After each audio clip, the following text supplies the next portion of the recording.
Hello, welcome to texture math. आज के session में हम पाइथन का एक और फंक्शन कवर करेंगे जो है रेडियंस। रेडियंस फंक्शन क्या करता है, एज ए इनपुट पैरामीटर ये कुछ डिग्रीज को एक्सेप्ट करता है, ठीक है, और फिर उन डिग्रीज के लिए इक्विवेलेंट रेडियंस कैलकुलेट करके लाता है, ठीक है। तो इस फंक्शन को यूज़ करने के लिए सबसे पहले हमारे को क्या करना होता है, एक मॉड्यूल को इम्पोर्ट करना होता है। अब तक हमने जितने भी सेशंस देखे उसमें हमने मैथ मॉड्यूल को इम्पोर्ट किया और फिर उस इम्पोर्टेड मॉड्यूल की हेल्प से हमने फंक्शन का यूज़ किया, ठीक है। तो यहाँ पे देखोगे आप लाइन नंबर 6 पे मैं फंक्शन मॉड्यूल को इंपोर्ट कर रहा हूँ, इंपोर्ट मैथ। अब उसके बाद में मैं थ्रू आउट द प्रोग्राम इस फंक्शन का यूज़ कर सकता हूँ। तो यहाँ पे मैंने कुछ सिनेरियोज नोट डाउन किए हुए हैं, वन बाय वन एक एक सिनेरियो को समझते हैं। सिंटेक्स ऑलमोस्ट सब में सेम रहेगा, जस्ट वैल्यूज़ का डिफरेंस है और कौन से टाइप की वैल्यूज़ हम इसको प्रोवाइड कर सकते हैं ये हम देख रहे हैं, ठीक है। तो पहले सिनेरियो के लिए अगर हम देखें तो पहले सिनेरियो में हम क्या कर रहे हैं, रिजल्ट वेरिएबल को स्टोर कर रहे हैं। रिजल्ट वेरिएबल में उस वैल्यू को स्टोर कर रहे हैं जो मैथ डॉट रेडियंस फंक्शन से रिटर्न हो रहा है।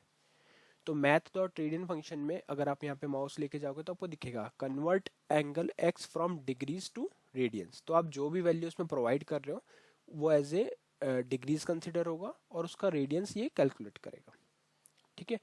पहले वाला अगर आपको सेशन ध्यान हो तो हम उसमें क्या कर रहे थे, रेडियंस से डिग्री निकाल रहे थे। अभी हम क्या कर रहे हैं, डिग्री से रेडियंस निकाल रहे हैं। तो वाइस वर्सा है दोनों, है ना। तो यहाँ पे हमने क्या किया, जीरो पास किया। जीरो के लिए जब इक्विवेलेंट डिग्रीज हम कैलकुलेट करेंगे तो आउटपुट आएगा 0.0। आउटपुट देख लेते हैं। तो टर्मिनल पे मैं रन करता हूँ पाइथन सेशन 84 डॉट पाई और एंटर हिट किया। तो यहाँ पे वैल्यू क्या है हमारी, 0.0, ठीक है। उसी तरह से सेकंड सिनेरियो देखते हैं। सेकंड सिनेरियो में हमने क्या किया, डबल डिजिट वैल्यू पास करी 45। तो जब 45 के लिए आप इक्विवेलेंट कैलकुलेट करोगे रेडियंस को तो आउटपुट आएगा 0.7853 समथिंग।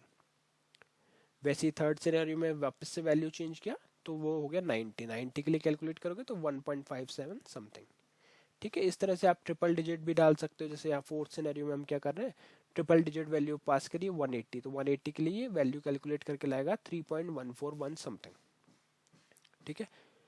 फिफ्थ सिनेरियो देखते हैं। फिफ्थ सिनेरियो में हमारे को ये क्लियर होगा कि हम इस फंक्शन के अंदर नेगेटिव वैल्यू भी पास कर सकते हैं। जैसे मैंने यहाँ पे भी जो रेडियंस पास किए वो है -30। तो जब भी ये -30 रेडियंस के लिए कैलकुलेट करेगा इक्विवेलेंट रेडियंस, हमने डिग्रीज पास किया है ना, जो पैरामीटर हम दे रहे हैं वो एज ए डिग्री कंसिडर होगा और जो आउटपुट मिलेगा वो रेडियंस होगा। तो यहाँ पे इक्वल आउटपुट में रेडियंस क्या आएगा, -0.523598 समथिंग। अब क्वेश्चन आता है कि क्या हम इसमें डेसिमल वैल्यू भी पास कर सकते हैं। तो हम डेसिमल वैल्यूज पास कर सकते हैं। जैसे यहाँ पे मैंने किया 60.5। तो जब भी आप 60.5 वैल्यू को पास करोगे तो ये उसके लिए इक्विवेलेंट रेडियंस निकाल के लाएगा और आउटपुट जो भी आएगा उसको स्टोर कर देगा रिजल्ट वेरिएबल में। फिर हम उसको प्रिंट कर रहे हैं तो आउटपुट क्या आ रहा है, 1.0559 समथिंग। अभी तक जो भी सिनेरियोज देखे उसमें हमने क्या किया, वैल्यूज को डायरेक्टली फंक्शन में पास किया। जैसे यहाँ पे -30, 60.5। बट सपोज आपके पास वैल्यूज के थ्रू ना पास करके आप किसी वेरिएबल के थ्रू डायरेक्ट, मतलब वैल्यूज डायरेक्ट पास ना करके किसी वेरिएबल के थ्रू पास करना चाहते हो तो उस केस में आप वेरिएबल को भी यूज कर सकते हो। जैसे हमने यहाँ पे क्या किया, एक एक्स नेम से वेरिएबल रखा हुआ है, उस वेरिएबल में आउटपुट स्टोर हमने वैल्यू स्टोर करी 120। तो जब ये इस 120 को हम एज ए वेरिएबल एक्स पास करेंगे यहाँ पे तो ये उसके लिए इक्विवेलेंट रेडियंस निकाल के लाएगा और आउटपुट क्या आ रहा है, 2.094395 समथिंग, ठीक है। तो ये सिनेरियोज थे जिसमें हमने डिफरेंट डिफरेंट टाइप के इनपुट वैल्यूज प्रोवाइड करी इसको फंक्शन को, रेडियंस फंक्शन को, और उसने वो values as a degrees consider हुई और उन डिग्रीज के लिए इक्विवेलेंट रेडियंस हमने कैलकुलेट किया, ठीक है। तो इस सेशन के लिए इतना ही था। आई होप आप लोगों को क्लियर हुआ होगा। नेक्स्ट सेशन में बाकी टॉपिक डिस्कस करेंगे। So thank you for watching texture में।